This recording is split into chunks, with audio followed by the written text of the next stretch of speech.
ሰላም ጤና ይስጥልኝ። ከዚህ በፊት በሰሯቸው ቪዲዮዎች ላይ ብዙ ሰዎች ኮሜንት ላይ የጠየቃችሁኝን ጥያቄ በዛሬው ደግሞ አጠራጠራ አድርጌ አብራራላችኋለሁ። እስከ መጨረሻው ጠብቁ። እኔ ዶክተር ሸምሴ ነኝ። መልካም ቆይታ። በዚህ ጥያቄያችን ላይ ሶስት ነገሮችን አክቹአሊ ማለት እንችላለን። የመጀመሪያው ሴጋ ወይም ማስተርቤሽን ወይም ግለ ወሲብ የምንለው ነገር በጣም በርካታ ወንዶች የሆነ ሰዓት ላይ የሚያደርጉት ነገር ነው። ብዙ ወንዶች ግን የሚጨነቁት ምንድነው? ብልቴን በቋሚነት ይገልብኛል፣ ይሞታል ብለው ይጨነቃሉ። ግለ ወሲብ ወይም ማስተርቤሽን ቶሎ መጨረስን ሊያባብስ ይችላል። የመቆም ችግርም ከፖርኖግራፊ ተደርጎ ሲደረግ ሊያስቸግር ይችላል። ነገር ግን ብልት ላይ በቋሚነት ችግር አይፈጥርም። ምንም አይነት ጥናት የለም። ብልት ላይ አንዳንዶቹ የደም ስሩን ጎቶብኛል፣ ጅማቱን ጎቶብኛል እንደዛ እያሉ ይጨነቃሉ። ካቆማችሁት በቂ ነው። ከ6 ወር ጀምሮ ከ1 ዓመት በኋላ ኢፌክቱ ወይም ተጽዕኖ እየቀነሰ እየጠፋ ይሄዳል። ነገር ግን በቋሚነት የደም ስር ሆነ የብልት የደም ስርም ሆነ ብልት ላይ የማጣመምም ሆነ የመጠኑ እንዲቀንስም ሆነ እንደገና ደግሞ የስንፈተ ወሲብም የሆነ ቀጥታ የሆነ ግንኙነት የለውም። ነገር ግን ኮምፓልሲቭ ማስተርቤሽን የምንለው አለ። በቀን 4፣ 5፣ 6 ጊዜ ካላደረጉ የማይሆንላቸው ወንዶች ወይም የሚያስቸግራቸው አሉ። በተለይ ከፖርኖግራፊ ጋር አያይዘው ሲያረጉ ይሄኛው ችግር ይፈጥራል። ምክንያቱም አንጎል ውስጥ ሪዋርድ ሲስተም አንዛይቲ ሜካኒዝሞችን ለመቆጣጠር ስለሚያስቸግር ሴት ጋር የመቅረብ ኮንፊደንስን የመቀነስ ፐርፎርማንስ አንዛይቲ የማምጣት ወይም ደግሞ ብቃት አለኝ የለኝም ብሎ የመጨነቅን ጉዳይ የማባባስ ነገር ስላለው ይሄኛው መታከም ይኖርበታል። ሐኪም ጋር ቀርባችሁ ኮምፓልሲቭ ማስተርቤሽን ያለባችሁ ሰዎች ለማቆም በሐኪም እገዛ ልታቆሙ ትችላላችሁ። አንዳንድ የስነ ልቦና ምክር የሚሰጡ ሰዎችም ጋር ልታቆሙ ትችላላችሁ። በራሳችሁም ወስናችሁ ልታቆሙ ትችላላችሁ። ሐኪም ጋር እገዛ ብትቀርቡ ከእገዛ ታገኛላችሁ ማለት ነው። ነገር ግን ግለ ወሲብ ወይም ማስተርቤሽን የምንለውን ነገር ስላደረጋችሁ ብልታችሁ ከጥቅም ውጪ ይወጣል ማለት አይደለም። ብልት መጠንም አይቀንስም፣ መጠንም አይጨምርም። የተነሱት ሀሳቦች ጠያቂያችን አሁን በጣም ተጨንቆ ራሴን ላጠፋ ነው እስኪል ድረስ ነው እንግዲህ የጠየቀውና ይሄን ያህል ችግር አይፈጥርም። ነገር ግን እንደዚህ ለረጅም ጊዜ ግለ ወሲብና ፖርኖግራፊ እያዩ ለረጅም ጊዜ የቆዩ ወንዶች ሴት ጋር ሲቀርቡ ቶሎ የመጨረስ ችግር ብዙ ጊዜ ይገጥማቸዋል። እሱም ቢሆን በሂደት እየታከመ ለውጥ የሚያመጡበት አጋጣሚ ይኖራል። ሐኪማቸው ጋር መነጋገር ይኖርባቸዋል። ፖርኖግራፊ እያዩ ከነበረ ደግሞ የመቆምም ችግር ሊገጥማቸው ይችላል። እሱም ቢሆን መታከም ይችላል ማለት ነው። ስለዚህ ጠያቂያችን ሐኪም ጋር ማንኛውም ሐኪም ጋር ቀርበህ ያለህን ኮንሰርን አወያይተኸው አስፈላጊ ምርመራዎች አድርጎ ሊያከም ይችላል። አሁን ባለበት ሁኔታ ከፍተኛ ጭንቀት ላይ ነህ። ምክንያቱም suicidal ideation ወይም ደግሞ እንደዚህ ራስን ለማጥፋት እስኪያደርስ ድረስ የሚያደርስ ጭንቀት ውስጥ መሆንህ ብዙዎቹ ወጣት ወንዶች ላይ ያለ ነገር ነው እና ሐኪም ጋር ብትቀርብ እገዛ ያደርግላል ማለት ነው። እኔም ክሊኒክም የመጡ አሉ ራሳቸው ላይ የተኮሱ ሰዎች ገጥሞኝ ያውቃሉ በጭንቀት ማለት ነው። ስለዚህ ብዙ ሰው ላይረዳህ ይችላል። ብዙ ሰው ይሄ ነገር እንደዚህ እንደሚያስጨንቅ ላይገባው ይችላል። ነገር ግን አንዳንድ ወንዶች በዚህ ምክንያት በጣም ከፍተኛ ጭንቀት ውስጥ ይገባሉ። የተሻለው መንገድ የጤና ባለሙያ ጋር ቀርቦ ጭንቀትህን አወያይቶ አስፈላጊውን ሕክምና በማግኘት ከዚህ ጭንቀትህም ካሉብህ ትምህርታዊ መረጃዎችም አግኝተህ የተሻለ ህይወት መምራት ትችላለህ። ጠያቂያችን ሌላኛው ብዙ ወንዶችን የሚያስጨንቀው ጉዳይ ምንድነው? የብልት ፈሳሽ ነው። ኖርማል የብልት ፈሳሽ እና ችግር ያለው የብልት ፈሳሽ ብዙ ወንዶች አይለዩም። ወንዶች ስሜታቸው ከተነቃቃ ግንኙነት ከማድረጋቸው በፊት የሚዝለቀለቅ ወይም የሚጎተት ውሃ የመሰለ ፈሳሽ ከግንኙነት በፊት ይወጣል። ይሄ ፕሪጃኩላቶሪ ፍሉድ ወይም ደግሞ ፕሪካም ይባላል። ምንም ኖርማል ነው። አብዛኞቹ ወንዶች ይሄንን ተጨንቀው የአባላዘር በሽታ ምናምን እየተባሉ በጣም ብዙ የሚታከሙ አሉ። እንደዚህ አይነት ፈሳሾቹም ማለት ነው። ጤነኛ ያልሆነ ፈሳሽና ይሄኛውን በምን እንለያለን ካላችሁ፣ አንደኛ ምንም አይነት ሽታ የለውም፣ መጥፎ ሽታ የለውም። ከለሩ ውሃ ነው የሚመስል ይዝለከለካል፣ ውሃ ነው የሚመስል ወይም የጥሬ እንቁላል የውጭኛው ክፍል ማለት ነው እንደሱ ሊመስል ይችላል። ከግንኙነት በፊት ብዙ ጊዜ ወይ ስሜት ተነቃቅቶ ሲበርድ ወይ ደግሞ በአጠቃላይ ስሜት የሚቀሰቅስ ነገር ኖሮ ነው ፈሳሹ የሚመጣው። ካውፐርስ ግላንድ የሚባል አለ። የወንዶች ብልት ውስጥ ላይ ያሉ ግላንዶች ይሄ ፈሳሽ ያመነጫሉ ስሜት ሲነቃቃ። ይሄም ፐርፐዙ ምንድነው? ግንኙነቱን ስሙዝ ለማድረግ ልስልስ ለማድረግ እና እንደዚሁ ሽንት በተፈጥሮ አሲዲክ ነው። ሽንት ስለሆነ የሚተላለፍበት ለብዙ ጊዜ የወንድ ብልት ያንን አሲዲክ የሆነውን ለማስተካከል ኒውትራላይዝ ለማድረግ ይሄ ፈሳሽ ይረዳል። ስፐርምም ጤናውን ጠብቆ ወጥቶ ሴት ጋር ለማስረገዝ የሚረዳ ፈሳሽ ነው። ስለዚህ ይሄ ኖርማል ፈሳሽ ነው። ፕሪጃኩላቶሪ ፍሉድ ይባላል ወይም ደግሞ ፕሪካም በመባል ይታወቃል። ነገር ግን ሽታ ካለው እንደገና መልኩ ደግሞ ቅድም ከነገርኳችሁ ከተለየ፣ ለምሳሌ ቢጫ ወይም አረንጓዴ ፈሳሽ ከሆነ፣ ማቃጠል ካለው፣ ሽንት ማቃጠል ካለ፣ እሱ ፈሳሽ ሲወጣ ራሱ ማቃጠል ካለው ያኔ ችግር ነው ተብሎ የፕሮስቴት ኢንፌክሽን ሊሆን ይችላል ወይም የአባላዘር ኢንፌክሽን ምልክት ሊሆን ይችላል። ምርመራ ማድረግና መታከም ያስፈልገዋል። ነገር ግን ብዙ ጊዜ በወንዶች ሳያውቁ ይሄኛው ያስጨንቃቸዋል። ጠያቂያችንም የጠየቀው ፕሪጃኩሌተሪ ፍሉድ ነው። ግንኙነት ከማድረጉ በፊት የሚመጣ ፈሳሽ ነው። ይሄ ኖርማል ነው። ሌላኛው ጠያቂያችን ኤስኤስአርአይ ወይም ሴሌክቲቭ ሰሮቶኒን ሪአፕቴክ ኢንሂቢተር የተባሉ የመድኃኒት ዝርያዎች ለቶሎ መጨረስ በብዛት ይታዘዛሉ። እነዚህ መድኃኒቶች ራዲካል ኪውር ናቸው ወይም በሌላ ቋንቋ ዘላቂ መፍትሄ ናቸው ወይ? አንዴ እነሱን የወሰደ ሰው ቶሎ መጨረሱ እስከነ በቃ ካሁን በኋላ የለውም በቃ ዳነ ወይ ማለት ነው ወይ? ኢንፋክት የስንፈተ ወሲብ ማንኛውም መድኃኒት ስትወስዱ ማዳኛ ነው ወይ? ይድናል ወይ? አንድ ሰው የሆነ መድኃኒት ስለወሰደ ግንኙነት ላይ ያለው ብቃቱ እድሜ ልኩን እስኪሞት ድረስ አሪፍ ያደርገዋል ወይ? አጭሩ መልስ አያደርገውም። የለም እንደዚህ አይነት መድኃኒት። ሌሎችም ለመቆምም ይሁን ለቶሎ መጨረስም ይሁን ለፍላጎትም ይሁን የሚታዘዙ ከሴክስ ጋር የተያያዙ መድኃኒቶች የሚታዘዙ ብዙ ሰዎች የሚጠይቁን ጥያቄ ስለሆነ ነው። ዘላቂ መፍትሄ ነው ወይ? ዘላቂ መፍትሄ ነው ወይ ማለት ኪውር ነው ወይ? እንደ ጠያቄችን እንደሆነ ይድናል ወይ የሚል ጥያቄ ይጠይቃሉ። እንደዚህ አይነት የለም። ይድናል ማለት አይደለም። ከዳነም በራሳችሁ ጥረት ሊድን ይችላል። ለምሳሌ ቶሎ መጨረስ ቢሄቪየራል ቴራፒ አለው። ሰውየው ራሱን መቆጣጠር የሚያስለምድበት እንደ ኪግል ኤክሰርሳይዝ፣ ስታርት ኤንድ ስቶፕ ቴክኒክ። መድኃኒቶች ደግሞ በጊዜያዊነት ያግዙታል ያንን መቆጣጠር እንዲችልና ይሄንን ለማድረግ እድሉን ይሰጡታል። ትዳሩ እንዳይፈርስ ከጓደኛው እንዳይጣላ ይረዱታል ማለት ነው። ይሄንን ያደርጋሉ እንጂ መድኃኒቶች ለስንፈተ ወሲብ ለቶሎ መጨረስም ይሁን ለመቆምም ይሁን ለፍላጎቱም ይሁን የሚሰጡ መድኃኒቶች አንድ ጊዜ ስለወሰድካቸው እድሜ ልክህን አሪፍ ያደርጋሉ ማለት አይደለም። ሲጀመር ሎጂካልም አይደለም። እንደዚህ አይነት ብትባሉ ራሱ የምታምኑት ነገር ነው ወይ ነው። ምክንያቱም አንድ ሰው እያረጀ ሲሄድ ፐርፎርማንሱ እንዴት ሊጨምር ይችላል? ይሄ ሲምፕል ሎጂክ ነው። ቴስቶስትሮኑ በተፈጥሮ ይቀንሳል። እያንዳንዱ የሰውነታችን ክፍል እየደከመ ነው የሚሄድ። ጡንቻስ ቢሆን በ18 ዓመትና በ38 አንድ ነው ወይ? ስለዚህ ይሄ ሲምፕል ሎጂካል ነው። በጣም ብዙ ወንዶችን ይረዳሉ የስንፈተ ወሲብ መድኃኒቶች። ነገር ግን ማዳኛ ወይም ደግሞ ኪውር አይደሉም። ትሪትመንት ነው እንጂ ኪውር አይደለም። ልክ እንደምን ታስቡታላችሁ መሰላችሁ? እንደ ግፊት፣ እንደ ስኳር፣ እንደ ኮሌስትሮል አስቡት ስንፈተ ወሲብ። እነዚህ ነገሮች አንዳንድ ሰው በስፖርት በአመጋገብ ያድናቸዋል። ትንሽ የመድኃኒት እገዛ ቢያስፈልገው ለአጭር ጊዜ መድኃኒት ሊያስፈልገው ይችላል።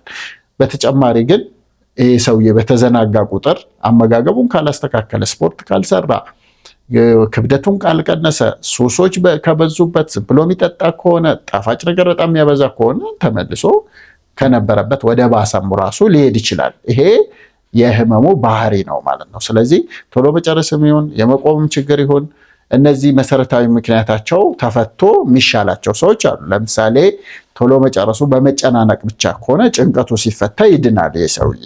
ነገር ግን አብዛኛው ቶሎ መጨረስ በተፈጥሮ ነው ወይም ጄኔቲክ ነው።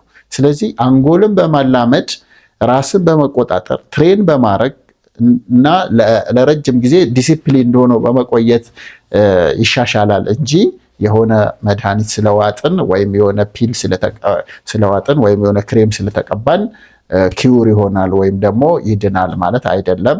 ኤስኤስአርአይም ተመሳሳይ ነገር ነው።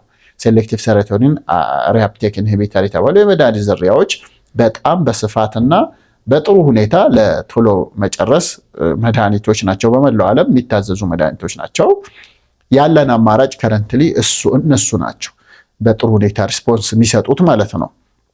እነሱም ቢሆን ግን ስታቆማቸው ወደ ነበርክበት ትመለሳለህ። ስለዚህ አንደኛ ሲቆምም ቀስ ተብሎ የሚቆመው ለአንድም ለዛ ነው። ሰውየው ሌላ ነገሩን አሻሽሎ ሌሎች ቴክኒኮችን ተጠቅሞ የመድኃኒቱ የተቀነሰ እንዲቆምለት ነው እንጂ ዓላማው የሚደረገው መድኃኒቱን ስለወሰደ ኪውር ነው ብሎ ካሰበ ብዙ ጊዜ አንሪያሊስቲክ ኤክስፔክቴሽን ወይም ያልተገባ ከሆነ ነገር መጠበቅ የበለጠ ዲስአፖይንት ያመጣል ወይም ደግሞ ዲስአፖይንት ሊያረጋቸው ይችላል ማለት ነው። አንዳንድ ሰዎች በነገራችን ላይ በሴክሹዋል ሄልዝ ዙሪያ ላይ ሰዎች በብዛትን የማያቸው ሁለት አይነት ጫፍ ላይ ይሆናሉ። አንዳንዶቹ ምንም ሕክምና የለውም ብለው ተስፋ ቆርጠው በቃ ራሳቸውን አግልለው ትዳርም አይዙም 60 ዓመት ድረስ ምናምን ተስፋ ቆርጠው፣ አንዳንዶቹ ደግሞ በቃ ይታከማል ሲባል አንድ መድኃኒት ስለወሰደ በቃ ይድናል የሚል መልእክት ይይዙና ይሄም ስህተት ነው። ስለዚህ ምንድነው እንደ ግፊት፣ እንደ ስኳር፣ እንደ ኮሌስትሮል ይታከማል ስንል እንደዛ ማለታችን ነው። አንድ ሰው ኮሌስትሮል ካለበት ውፍረቱን ሲቀንስ፣ ስፖርት ሲሰራ፣ አመጋገቡ ሲያስተካክል እንደሚስተካከልለት መድኃኒትም ሊያስፈልገው ይችላል። ከፍተኛ ደረጃ ከሆነ ኮሌስትሮሉ ግድ መድኃኒት ያስፈልገዋል። ስለዚህ ልክ እንደዚሁ ቶሎ መጨረስ ወይም የመቆም ችግርም ያለባቸው ሰዎች እንደዚህ ይታከማሉ ማለት ነው። በመድኃኒት ይታከማል ሲባል እንደዛ ለማለት ነው እንጂ የሆነ መድኃኒት ለማዳን ያለው አሁን ከረንት ላይ የለም ማለት ነው። ፐርማነንት ለውጥ የሚለውን ቅድም አይተናል። ፐርማነንት የሚባል ነገር የለም። እያረጀን ስንሄድ ፐርፎርማንስ እየቀነሰ ነው የሚሄደው። ይሄ እንግዲህ ዘላቂ ለመፍትሄ ዘላቂ ምናምን የሚሉት ነገሮች ጩኸቶች ናቸው ወይም የማርኬቲንግ የማሻሻጫ ነገሮች ናቸው እንጂ ዘላቂ መፍትሄ ወይም ደግሞ ቋሚ መፍትሄ የሚያመጣ ለስንፈተ ወሲብ የተገኘ መድኃኒት የለም። ሁሉም ሲምፕቶማቲክ ትሪትመንት ነው ወይም አሁን ያለበትን ችግር ፈቶ ትዳሩ ሳይፈርስ ጤናው በዚህ የተነሳ ጭንቀቱ ሳይገባ በሌላ መንገድ እስኪፈታው ድረስ የሚያግዙ ጥሩ መድኃኒቶች ናቸው። ነገር ግን ስታቆማቸው እነሱ ላይ ብቻ የተወከልክ እንደሆነ የሚቆም ወይም ችግሩ የሚመጣ ነው ማለት ነው። ሳይድ ኢፌክት የላቸውም ወይ የሚል ጥያቄ ተጠይቋል። ሳይድ ኢፌክት የሌለው መድኃኒት የለም። በነገራችን ላይ የሆነ መድኃኒት ሳይድ ኢፌክቱ የሚታወቀው ለዛ ነው። ሳይድ ኢፌክቱ ሊፍሌቱን ብታዩ ማንኛውም መድኃኒት ከውስጥ ስታወጡት ሳይድ ኢፌክቱ ተዘርዝሮ ታገኛላችሁ። እና ሳይድ ኢፌክት የለውም ማለት አይደለም።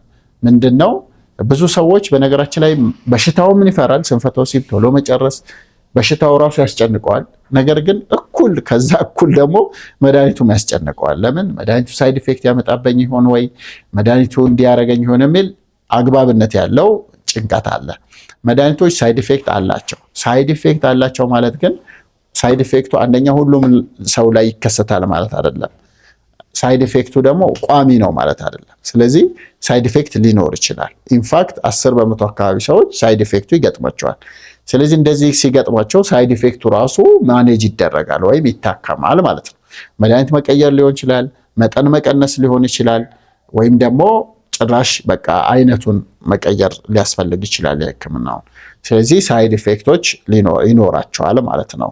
ለምሳሌ ኤስኤስአር የተባሉ መድኃኒቶች ጠያቂያችን እንደጠየቀው ፍላጎት ሊቀንሱ ይችላሉ። የሴክስ ፍላጎት ሊቀንሱ ይችላሉ። የታወቀ ሳይድ ኢፌክታቸው ነው። ቶሎ መጨረስ ስላስቸገረው ታዞለት አለመጨረስ ወይም ደግሞ በጣም ቆይቶ መጨረስ ሊያመጡበት ይችላሉ። በተቃራኒው ማለት ነው። ስለዚህ ያም ችግር ስለሆነ ማለት ነው። በተጨማሪም ደግሞ እንዲህ እርካታ በግንኙነት ላይ ያለውን እርካታ ሊቀንሱ ይችላሉ።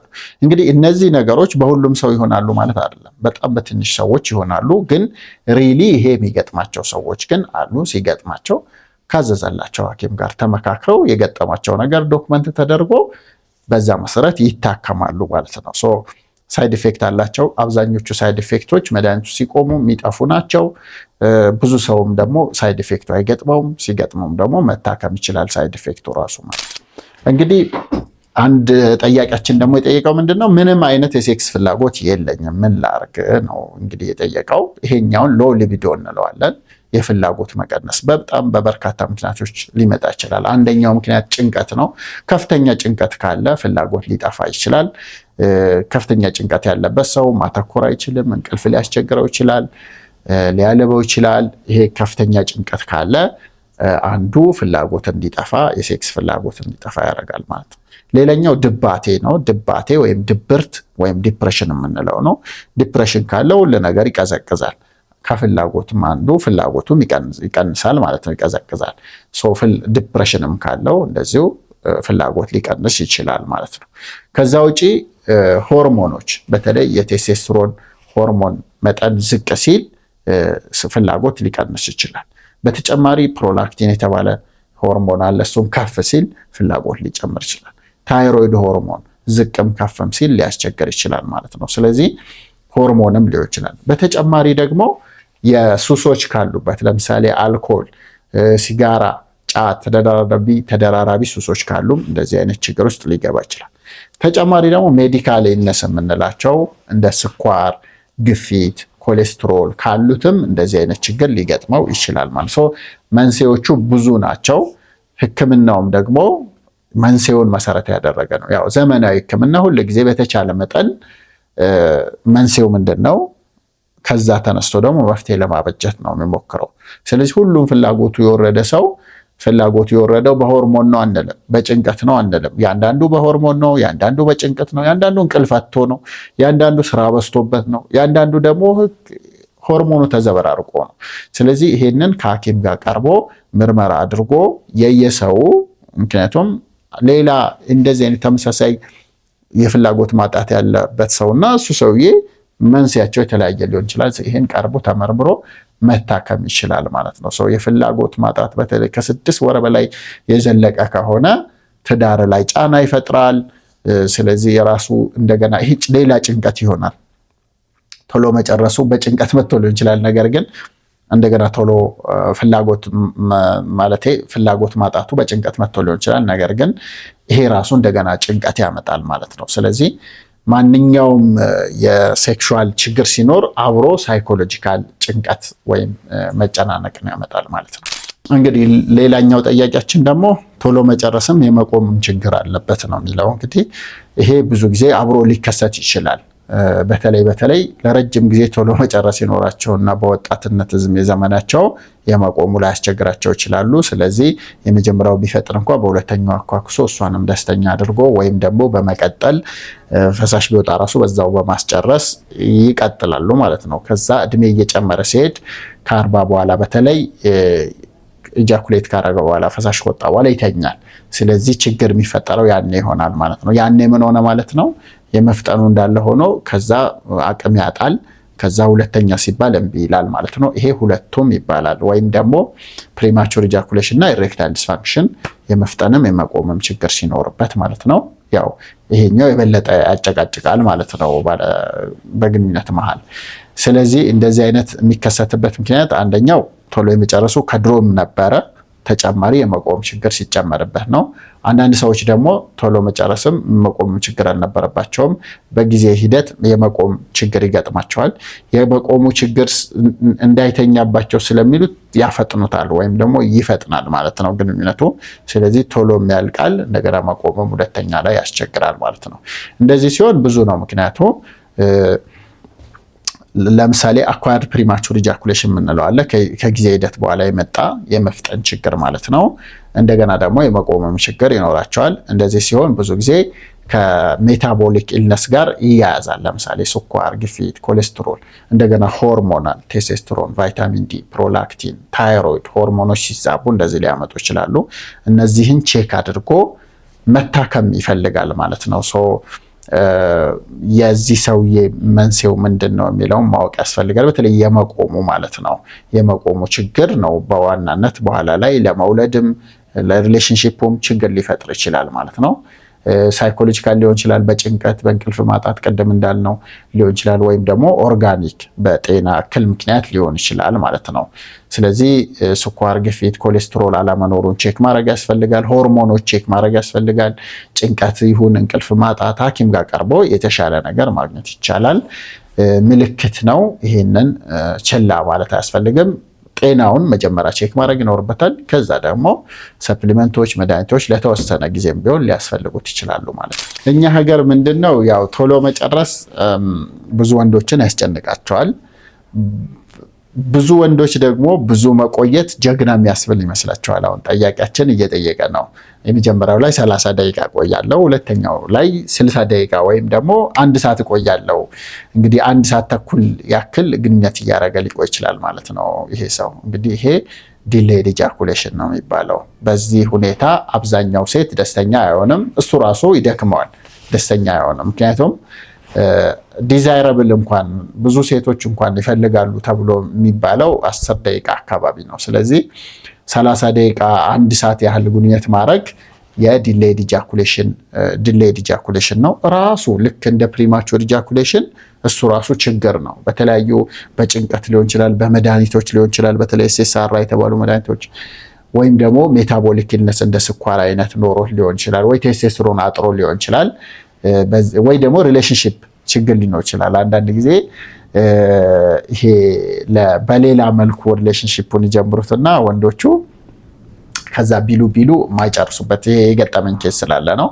ስለዚህ ብዙ ምክንያቶች ይኖሩታል። ነገር ግን ይሄም ዲሌይድ ኢጃኩሌሽን ፍራስትሬት ያደርጋል። እሷን ሊላላጥባት ይችላል፣ ሊያማት ይችላል። እሱ ደግሞ ይደክመዋል፣ ይሰለቸዋል። ከዛ ሊያቆም ይችላል ማለት ነው። መጀመሪያ ሰሞን እንደዚህ ደስ ሊለው ይችላል የተወሰነ ጊዜ። ከዛ በኋላ ግን ነገርየው እያስጠላው እና እየሰለቸው ይሄዳል። ለዚህም ብዙዎቹ ይታከማሉ ማለት ነው። ብዙ ጊዜ አንዳንድ ጊዜ ሆርሞናቸው ቴስቴስትሮን ወርዶ ሊሆን ይችላል። አንዳንድ ጊዜ ደግሞ ዲያቤቲስ፣ ስኳር ፕሪ ዲያቤቲስ የሚባል አለ። ከመምጣቱ በፊት ቅድመ ስኳር ሊሆን ይችላል፣ ኮሌስትሮል ሊሆን ይችላል። ብዙ ጊዜ የሚሆነው ጥንካሬ አይኖረውም፣ ግን ቶሎ አይጨርሱም፣ ለረጅም ጊዜ ይቆያሉ ነው። ይሄ ደግሞ ብዙ የሚፈለግ አይደለም ማለት ነው። ይሄንን ዲሌይድ ኢጃኩሌሽን እንለዋለን። በጣም ብዙ መቆየት አይደለም ጀግና የሚያስብለው፣ ከፓርትነር ጋር ደስተኛ የሆነ ግንኙነት ማድረግ ነው። እሱን ለማድረግ ደግሞ ኮሚኒኬሽን መግባባት ያስፈልጋል፣ ፍላጎትን መናበብ ያስፈልጋል፣ ኢሞሽናል ኢንቲሜሲው ያስፈልጋል። እነዚህ በሙሉ ያስፈልጋሉ። ቆይታው ብቻ አይደለም። እኛ ሀገር በብዛት ያው ወንዶቹ በቃ ረጅም እቆያለሁ ምናምን ብለው ያወራሉ እርስ በርስም። ይሄ አይደለም ጀግና የሚያስበለው። 1 ደቂቃ 1 ሰዓት ማቆየቱ አይደለም። በፍቅራችሁ ደስተኛ ናችሁ ወይ? ግንኙነታችሁ ላይ ደስተኛ ናችሁ ወይ? ለዚህ ደግሞ ኮሚኒኬሽን በጣም ወሳኝ ነገር ነው። እሱ ነው የበለጠ ማተር የሚያደርገው። ይሄኛው ራሱ ያው ማየት ይኖርብሃል ሐኪም ማለት ነው። 1 ሰዓት ያህል በግንኙነት መቆየት ኖርማል ነገር አይደለም ማለት ነው። በነገራችን ላይ ኖርማል የሚለውን ልንገራችሁ። አሁን ተጠንቷል። አሁን ይሄ በግምት ማውራት ምናምን ሳይሆን ኢንትራቫጃይናል ታይም ማለት ከፔኔትሬሽን እስከ ኢጃኩሌሽን ያለው አብዛኛው ከ5 እስከ 7 ደቂቃ ነው። በቃ ኖርማል የሚባለው 5 ደቂቃ ከ40 ሰከንድ አካባቢ ነው። ከ5 እስከ 7 ደቂቃ ብላችሁ ያዙት። አብኖርማል በጣም ፈጣን የሚባለው ከ1 ደቂቃ በታች ላይፍ ሎንግ የምንለው አለ፣ ሁልጊዜ ከሆነ። እንደገና ደግሞ ድሮ ጥሩ የነበረ ሰው ከ3 ደቂቃ በታች ሲሆንም አብኖርማል ልንለው አጥሯል ልንለው እንችላለን ማለት ነው። ከ5 እስከ 7 ደቂቃ ኖርማል የምንለው ነው። ከ20 ደቂቃ በላይ ከሆነ ግን ያው ረዝሟል እንላለን። ከ30 ደቂቃ በላይ እስከ 1 ሰዓት ያለው ደግሞ ዲሌይድ ኢጃኩሌሽን ነው የምንለው። ከዚህ በላይም ሚምቢ የሚላቸውና የሚተውታሉ። ይሄንን ደግሞ አንኢጃኩሌሽን ወይም ደግሞ ያለ መጨረስ ችግር እንለዋለን። እነዚህ ከኖርማሉ ውጭ ያለ ነገር ሁልጊዜ ያው ችግር ይፈጥራል ማለት ነው። በዚህ መልክ እንድታውቁት ነው የምፈልገው። እንግዲህ ለስንፈተ ወሲብ የሚቀባ መድኃኒት አለ ወይ የሚል እንግዲህ እኔም ከዚህ በፊት የሰራሁት የሮግዞን ቢል መድኃኒት አለ። እንግዲህ መድኃኒት ሲባል ብዙ ሰው የሚሳሳተው አንደኛ ለሁሉም ሰው የሚሰራ ይመስላል። ሁሉም ሰው መድኃኒት የሚሰራለት ቢሆን ኖሮ ሆስፒታል የገባ ሰው ሁሉም ተሽሎት ይወጣ ነበረ። ስለዚህ መድኃኒት ታዞለት ራሱ ማይሰራለት ሰው አለ። አንድ ማወቅ ያለባችሁ ማለት ነው። መድኃኒቱ ከፕላሴቦ ወይም ደግሞ ከዝምታ ይሻላል ነው እንጂ ሁሉም መድኃኒት ለሁሉም ሰው ይሰራል ማለት አይደለም። ለምሳሌ ኤሮግዞን የተባለ መድኃኒት ገበያ ላይ አለ። አፕሩቭድ ነው። ይሄ አፕሩቭድ ነው ማለት እንደሚሰራ ይህንን በሚያረጋግጡ አካላት የተረጋገጠ ነው፣ ገለልተኛ የመንግስት አካላት ማለት ነው። ስለዚህ ይሄ መድኃኒት ግን ለማን ነው የሚሰራው ብትሉኝ አነስተኛ ስንፈተ ወሲብ ላላቸው ወይም ትንሽ ጥንካሬ ይጎለዋል ብዙ ማይቸጋገሩ አለ አይደለ? ለነሱ ነው የሚረዳው። ፕላስ ሌላ ተጨማሪ ተጓዳኝ ህመም የሌላቸው። ምክንያቱም ስንፈተ ወሲብ ራሱ ደረጃ አለው። ማይልድ፣ ሞዴሬት፣ ሲቪር፣ አነስተኛ፣ መካከለኛ፣ ከፍተኛ ወይም ደግሞ በጣም አስቸጋሪ የምንለው ስንፈተ ወሲብ ያላቸው አሉ። ስለዚህ ለነሱ አይሆንም። ብዙ ጊዜ ደግሞ እኛ ሀገር የሆነ ነገር መጣ ሲባል በጣም ብዙ ያስቸገራቸው ሰዎች ናቸው ያንን የሚሞክሩትና ብዙ ጊዜ ስኳር፣ ግፊት፣ ኮሌስትሮል ኖሯቸው ቪያግራ ለረጅም ጊዜ ወስደው አሁን ቪያግራው እምቢ ሲላቸው ኢሮግዞን የሚቀባ ምናምን የሚሞክሩ ሰዎች አሉ። ይሄ ልፋት ነው። ብራችሁንም አትክሰሩ፣ አይሰራም። ለእናንተ ማለት በእኔ ባለኝ ልምድ አይሰራም። ምክንያቱም ደግሞ ሲቪር ስለሆነ ይሄ ከበድ ያለ ስንፈተ ወሲብ ነው። ነገር ግን ይሄ መድኃኒት የሚሰራው ቀለል ላለ ስንፈተ ወሲብ ነው። ስለዚህ ኢሮግዞን አለ ገበያ ላይ። ኢሮግዞን ቀለል ላለ እድሜ ከ40 በታች ለሆኑ ተጨማሪ ተጓዳኝ ህመም ለሌላቸው የሚዋጥ መድኃኒት የማይፈልጉ ሰዎች ኢሮግዞንን መጠቀም ይችላሉ። ነገር ግን ገበያ ላይ ያሉ በጣም በርካታ የሚቀቡ ክሬሞች፣ ጄሎች ምናምን አሉ። እነሱ ምንም የተረጋገጠ ነገር የላቸውም። እስካሁን ባለኝ መረጃ መሰረት አንድ መድኃኒት ነው ገበያ ላይ እንደሚሰራ በጥናት የተረጋገጠው፣ ያም ኢሮግዞን ይባላል ማለት ነው። ሌላኛው በብዛት ወንዶች ዘንድ የሚጠየቀው ምንድነው? የብልት መጠን ማነስ ነው እና በጣም በርካታ ወንዶች ብልት ለማሳደግ ብለው የተለያዩ መድኃኒቶችን ይሞክራሉ። ጥናቶች እንደሚያሳዩት ግን እነዚህ ወንዶች አብዛኞቹ ብልት ለማሳደግ የሚሞክሩ ወንዶች የብልታቸው መጠን ኖርማል ካቴጎሪ ወይም ኖርማል ክልል ውስጥ ነው የሚገኘው። ኖርማል ብልት እያላቸው ነው ለማሳደግ እየሞከሩ ያሉት ማለት ነው። ይሄም እንግዲህ ሳይኮሎጂካል ነገር አለው ማለት ነው። በሚገርም ሁኔታ ግን ብዙ ፕሮሚስ አለ። ይሄ መድኃኒቶች እናሳድጋለን፣ ይሄ እንዲያረጋል የሚሉ ኦንላይን ላይ በጣም በርካታ ነገሮች አሉ። ግን አንዱም በሳይንስ የተደገፈ ብልትን የሚያሳድግ የሚቀባ ክሬም፣ የሚዋጥ ፒል የለም ማለት ነው። የሆነ ኤክስቴንደር የሚባሉ አሉ። እነሱ ሞደስት ናቸው። ለረጅም 8 ወር 1 ዓመት ምናምን ተደርገው 2 ሴንቲሜትር ሊያሳድግ ሲግኒፊካንት አይደለም ማለት ነው። ከዛ ውጭ ደግሞ ኦፕሬሽንም ተሞክሯል። ኦፕሬሽንም የያዘው ነገር የበለጠ አስቸጋሪ ስለሆነ ብልት ለማሳደግ ተብሎ ብቻ ኦፕሬሽንም አይደረግም ማለት ነው። ምናልባት ውፍረቱን ለመጨመር ፊለሮች አሉ። ይሄ እንደ ፋት ትራንስፈር ከቦርጭ ላይ ተቀንሶ ተመጦ ቆዳው ስር ሊገባ ይችላል። የራሱ ቻሌንጅ አለው። እሱም አንዳንድ ጊዜ በአንድ ወገን ይሆናል፣ ቶሎ ይሟሟል፣ ይጠፋል። ስለዚህ ብልት ለማሳደግ በቋሚነት ወይም ደግሞ በደንብ የሚሰራ ነገር እስካሁን አልተገኘም። በሚያሳዝን መልኩ ግን አብዛኛው የብልት መጠን እንዲያድግለት የሚፈልገው ወንድ ያለው ኦልሞስት ኖርማል ነው፣ ኖርማል እየሆነ ነው። ስለዚህ ስሞል ፒነስ ሲንድረም ወይም ደግሞ ፔናይል አንዛይቲ ነው የሚባለው ችግሩ። ሞር ሳይኮሎጂካል የሆነ ነገር ይበዛዋል ማለት ነው። ያለህ ብልት መቆም ከቻለ እሷ እንድትጨርስ ጥንካሬ ካለው እንደገና መውለድ ካስቻለ ግን እንደገና ቨርጂኒቲ መውሰድ ከቻለ ከዚህ ውጭ ደግሞ ተጨማሪ ነገር ምን ያደርጋል የሚለውን መጠየቅ ለራስ ያስፈልጋል ማለት ነው። አብዛኛው ብልት ደግሞ ይሄንን ማድረግ የሚችል ነው ማለት ነው። እንግዲህ ይሄኛው ቫጂኒስመስ ነው የሚመስለው ከጠያቂያችን ታይት ቫጃይና። ብዙ ጊዜ ግን እኔ የሚገጥመኝ እንደዚህ ብለው ሳያቸው ቫጂኒስመስ ነው። ቫጂኒስመስ ኢንቮሉንታሪ ኮንትራክሽን ኦፍ ቫጃይናል መስል ነው። ወይም ደግሞ የሴቷ ማፀን ያመኛል ብላ ስለምትፈራ ሊሆን ይችላል። በአጠቃላይ ግንኙነት ማድረግ ስለምትፈራ ሊሆን ይችላል። አእምሮዋ ምን ብሎ ያስባል? ፔኔትሬሽን ፔንፉል ነው ብሎ ስለሚያስብ ግንኙነት ሊሞክር ሲል ኮንትራክት ያደርጋል ወይም ይዘጋል ወይም ኩምትር ይላል። እግሯን ስብስብ ታደርጋለች፣ ትታገላለች፣ ከስሜት ትወጣለች። ይሄኛው ቫጂኒስመስ ነው የምንለው። ይሄ ቫጂኒስመስ በሕክምና አብዛኞቹ ይሻላቸዋል ማለት ነው። ኢንፋክት 80% ያህል በ2 ወር ውስጥ ባለ ጊዜ ይሻላቸዋል ትክክለኛውን ነገር ካረጉ።